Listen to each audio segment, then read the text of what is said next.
5ই September সরকার বাড়ি ভাড়া মোটে 500 টাকা বাড়িয়ে আমাদের শিক্ষক সমাজকে দারুণভাবে ব্যথিত করেছেন এবং আমাদের অসম্মানিত করেছেন। শিক্ষকদের ওপর অমানবিক নির্যাতনের প্রতিবাদে আন্দোলনের ঢেউ পৌঁছেছে আশুলিয়ায়। 14 October Anjana model high school প্রাঙ্গণে অবস্থান কর্মসূচিতে যোগ দেন শিক্ষকবৃন্দ।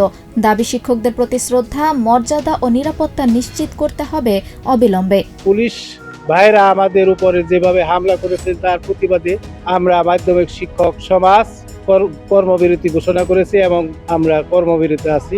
আমরা চাই সরকার আমাদের এই দাবি দেওয়া অতি সত্বর মেনে নিক, এই জন্য সরকারের কাছে জোর আবেদন করছেন। তারা বলেন, যেভাবে ঢাকায় আমাদের সহকর্মীদের উপর নির্যাতন চালানো হয়েছে তা দেশের শিক্ষা ব্যবস্থার জন্য এক কলঙ্কজনক দৃষ্টান্ত।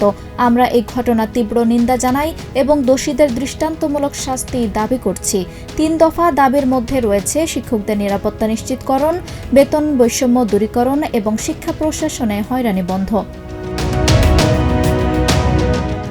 শিক্ষকরা সতর্ক করে বলেন, সরকারের পক্ষ থেকে দ্রুত ইতিবাচক পদক্ষেপ না এলে আন্দোলন আরও তীব্র হবে এবং তা দেশ জুড়ে ছড়িয়ে পড়বে। তবে শিক্ষার্থীদের ক্ষতি যাতে না হয় সে বিষয়েও চিন্তিত তারা। আন্দোলনের ফাঁকে পরিকল্পনা করা হচ্ছে বাড়তি ক্লাস ও বিশেষ পাঠ্যসূচির চালুর ব্যবস্থা করা যায় কিনা, যাতে শিক্ষার্থীদের পড়াশোনার কোনো ক্ষতি না হয়।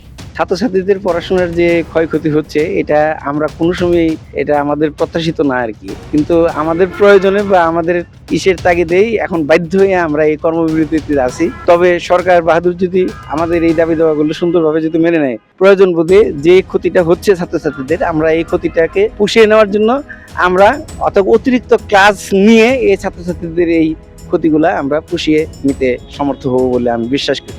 একজন শিক্ষক বলেন, আমরা আন্দোলন করছি নিজের অধিকার ও সম্মানের জন্য, শিক্ষার্থীদের বিপক্ষে নয়। তাই তাদের ক্ষতিপূরণে বিকল্প ক্লাসের উদ্যোগ নিয়েছি।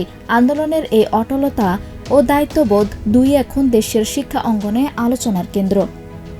আঞ্জুম হক আরবি, প্রজন্ম 24।